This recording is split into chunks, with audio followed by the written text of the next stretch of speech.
જો વિદ્યાર્થી મિત્રો યુનિટ 9 જેનું નામ છે ટ્યુન અપ ઓટીન્સ એટલે તરુણો તૈયાર થઈ જાઓ।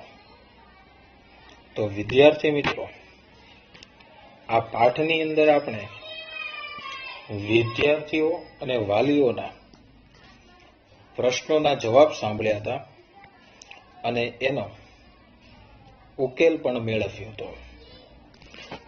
તો ગયા વિડિયો લેક્ચરમાં વિદ્યાર્થી મિત્રો આપણે વિદ્યાર્થીઓના પ્રશ્ન સાંભળ્યા હતા। એમાંથી એક પ્રિયાંશી નામની વિદ્યાર્થીની એવું કહે છે કે મને ડબલ ચીઝ વાળા પિઝા ખાવાનું બહુ જ ગમે છે।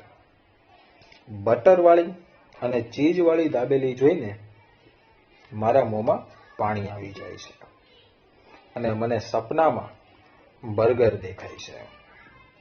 એટલે જ્યારે હું ફ્રી હોઉં છું ત્યારે હું કોલ્ડ ડ્રિંક્સ સાથે કરકરી વેફર ખાઉં છું, પણ મારા મમ્મી મને હોસ્પિટલ જેવું ફિક્કું ખાવાનું આપે છે।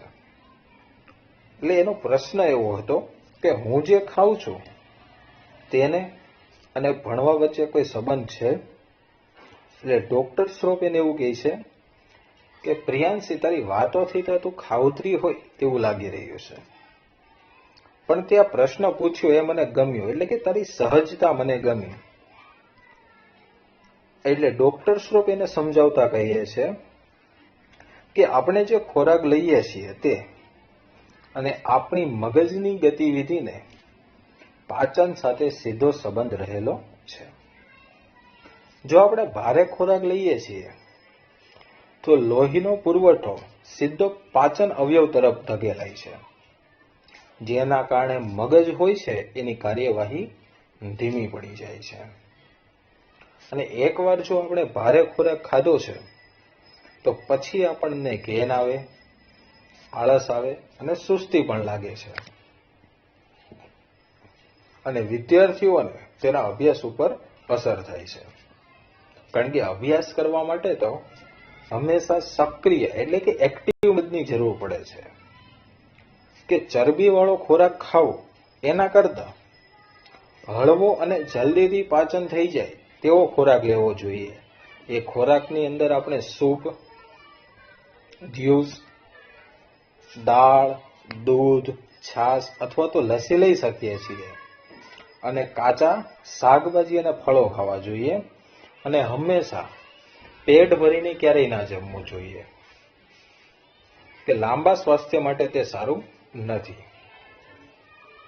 યાદ રાખવું પડે છે કે જે વિદ્યાર્થી હળવો ખોરાક લે છે તે તેજસ્વી બને છે, અને એનું કારણ એ છે કે જો વિદ્યાર્થીઓ હળવો ખોરાક લે છે તો એનાથી એનું મગજ સક્રિય રહે છે, અને મગજ સક્રિય રહે છે એના કારણે ઘેન કે આળસ થતી નથી અને રિઝલ્ટ સારું આવે છે। તો વિદ્યાર્થી મિત્રો આજના વિડિયો લેક્ચરમાં આપણે બીજા એક વિદ્યાર્થી જેનું નામ છે કંદર્પ તેના પ્રશ્ન આપણે જોવાનો છે અને આ નિષ્ણાંતો તેનો ઉકેલ શું આપે છે એ પણ આપણે આજના વિડિયો લેક્ચરમાં જોઈશું। તો ચલો વિદ્યાર્થી મિત્રો શરૂઆત કરીએ આજના લેક્ચરની। Student 2 says, hello doctor Mansuri sir, I am a Kandarp, કે હું કંદર્પ છું। આઈ રીડ સમવેર, મેં ક્યાંક વાંચ્યું હતું કે, શું? તો જોવો તો tune up yourself for the board exam, કે બોર્ડની પરીક્ષા માટે તમારી જાતને ટ્યુન અપ એટલે કે તૈયાર કરો। Food you explain what it means, કે તેનો અર્થ શું થાય છે તે તમે મને જણાવશો? આવો એને પ્રશ્ન પૂછે છે। તો ડોક્ટર મંસૂરી શું કહે છે જુઓ તો, dear, you seem to be in 10th or 12th. વહાલા, તું 10મા કે 12મા ધોરણમાં લાગે છે. Tune up refers to preparing your mind and body for a particular task. Tune up એટલે મગજ અને શરીરને ચોક્કસ કામ માટે તૈયાર કરવું. ટ્યુન અપ નો મતલબ શું થશે કે મગજ અને શરીરને ચોક્કસ કામ માટે તૈયાર કરવું. પર્ટિક્યુલર ટાસ્ક એટલે કે ચોક્કસ કામ. When it comes to tune up for examination, કે જ્યારે પરીક્ષા માટે તૈયાર કરવાની વાત છે તો you need to know how your body and mind work in harmony. તો તારે તારા મગજ અને શરીર વચ્ચે એકરૂપતા જાળવતા શીખવું પડશે. હાર્મની એટલે કે એકરૂપતા. એટલે કે જો પરીક્ષા માટે તૈયાર થવું હોય તો સૌથી પહેલા શું કરવું પડશે? તો આપણા મગજ અને શરીર વચ્ચે એકરૂપતા જાળવતા શીખવું પડશે, બેલેન્સ રાખતા. You should identify your strengths and weakness in the first place. કે સૌથી પહેલા તારી ક્ષમતા અને વીકનેસ એટલે કે કમજોરીને ઓળખવી પડશે. આઈડેન્ટિફાય એટલે કે ઓળખવું, સ્ટ્રેન્થ એટલે કે શક્તિ અથવા તો ક્ષમતા, અને વીકનેસ એટલે કમજોરી. આને તારે ઓળખવી પડશે. Observe yourself for a week or two. 1-2 અઠવાડિયા તારી જાતનું નિરીક્ષણ કર. Always remember that your strengths are your assets. કે હંમેશા યાદ રાખ કે તારી શક્તિ તારી સંપત્તિ છે. અસેટ એટલે કે સંપત્તિ. Do not think much about your weakness. તારી કમજોરી વિશે વધુ ના વિચાર. It is your strength that will help you cope the exam. કે તારી શક્તિ જ તને પરીક્ષાના દબાણને પહોંચી વળવા મદદ કરશે. Secondly, your body and mind are tuned up to the school timetable before you receive board exam schedule. કે પછી બીજું, તને બોર્ડની પરીક્ષાનું સમયપત્રક મળે તે પહેલા તારા સ્કૂલના સમયપત્રક પ્રમાણે તારા શરીર અને મગજ ટેવાયેલા છે. એટલે શું કહેવા માંગે છે કે બોર્ડનું પરીક્ષાનું સમયપત્રક તો તમને બહુ મોડું મળશે, પણ તમારું શરીર અને મગજ કયા ટાઈમ ટેબલને ફોલો કરવા ટેવાયેલું છે? તો સ્કૂલના ટાઈમ ટેબલને ફોલો કરવા ટેવાયેલું છે. એટલે શું કહે છે હવે?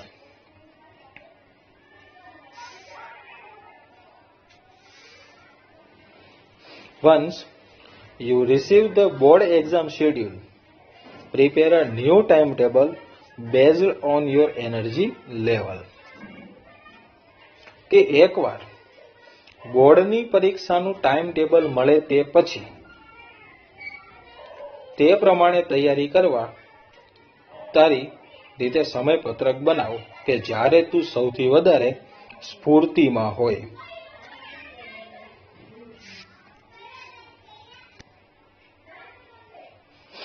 એટલે કહેવા શું માંગે છે કે દરેક વ્યક્તિની અંદર એનર્જી એટલે કે ઉર્જા 24 કલાક નથી હોતી.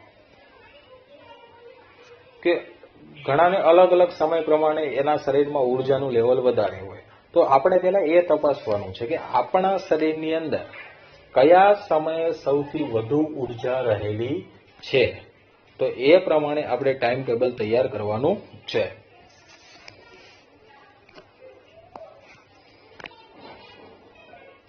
Identify the best time when your energy level is high.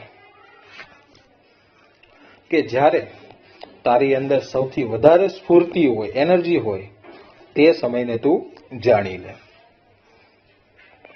Try to match it with the time slot of examination. તેને તારા પરીક્ષાના સમયગાળા સાથે સરખાવો. It is important to relax to tune up your body and mind. કે તારા શરીર અને મગજને આરામ આપવો ખૂબ જ જરૂરી છે. You may follow simple relaxation techniques like pranayam, yogasan, stretching, listening to light, melodious music, taking a walk of about 10 or 15 minutes at a suitable time, or having a cup of green tea. જો પરીક્ષાના સમયે હળવા થવા માટે આપણે શું કરી શકીએ છીએ? તો સાદી કસરતો કરવી, જેવી કે પ્રાણાયામ, યોગાસન, સ્ટ્રેચિંગ, હળવું મધુર સંગીત સાંભળવું. લાઇટ એટલે કે હળવું અને મેલોડિયસ એટલે કે મધુર, હળવું મધુર સંગીત સાંભળવું.